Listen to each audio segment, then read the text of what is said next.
क्या आपको पता है कि कलयुग कैसे शुरू हुआ था? अगर नहीं पता तो ये वीडियो एंड तक जरूर देखना, क्योंकि मैं आज आपको कलयुग के शुरुआत के बारे में बताने वाली हूँ। तो बिना देरी के वीडियो को स्टार्ट करते हैं।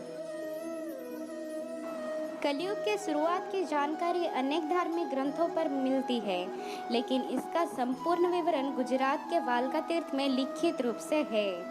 गांधारी के दिए हुए श्राप की वजह से यदुवंश का नाश हो जाता है और उसके चलते एक शिकारी का बाण श्री कृष्ण के पैर में गलती से लग जाती है और श्री कृष्ण योगावस्था में शरीर त्याग कर वैकुंठ चले जाते हैं। इसी जगह को सब वालका तीर्थ के नाम से जानते हैं। ये घटना करीब 5000 साल पहले 18 फरवरी को घटी थी।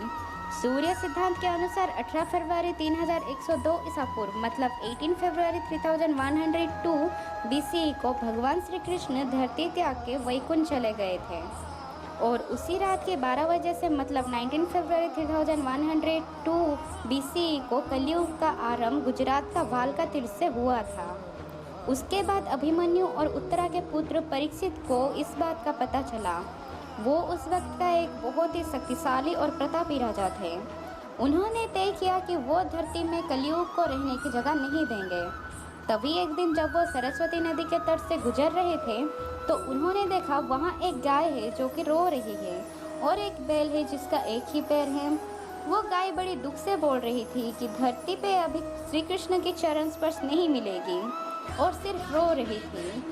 इसी से राजा को समझ आ गया था कि वो धरती माता थी और वो बैल धर्म का देवता थे, जिसके सतयुग में 4 पैर थे, त्रेता युग में 3 पैर थे, द्वापर युग में 2 पैर थे और अभी कलयुग में सिर्फ एक ही पैर रह गई थी। इसी सब के बीच में ही एक व्यक्ति प्रकट होकर उन दोनों को मारने लगता है।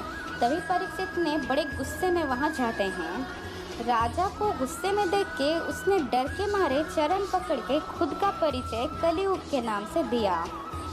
बोलने लगा कि द्वापर युग का अंत हो गया है, अभी कलयुग की रात चलेगा।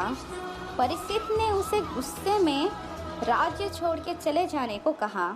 फिर कलयुग ने चरण पकड़ के कुछ ही जगह की मांग की तो राजा परीक्षित ने द्यूत यानी जुआ, मद्यपान, परस्त्री गमन मतलब स्त्री और हिंसा, इस सब पर असत्य, मद, काम और क्रोध का वास होता है, जहाँ की कलयुग को रहने की अनुमति दे दी।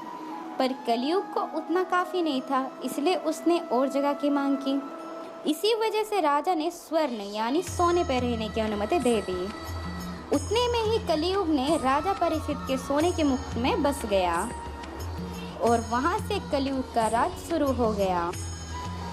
वैदिक शास्त्रों के अनुसार हम अभी कलयुग में हैं और कलयुग 4,32,000 वर्षों तक चलेगा।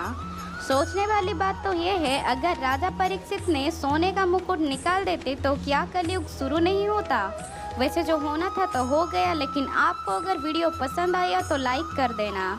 और परीक्षित के बाद कुरुवंश का क्या हुआ, इस टॉपिक के बारे में वीडियो चाहते हैं तो कमेंट सेक्शन में बताइए और चैनल को सब्सक्राइब कर देना। तो इस वीडियो में इतना ही, मिलते हैं नेक्स्ट वीडियो में।